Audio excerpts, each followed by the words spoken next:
Welcome back to another technical deep dive here in the debug zone. Today we're tackling a big question and breaking it down with insights from other users. Hopefully this clears up some misconceptions and helps you get the answer you need. So buckle up, stay a little curious, and let's jump right in.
And that's a wrap.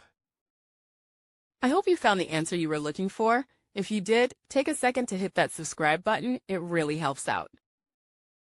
And let me know in the comments which solution worked best for you. See you next time in the debug zone.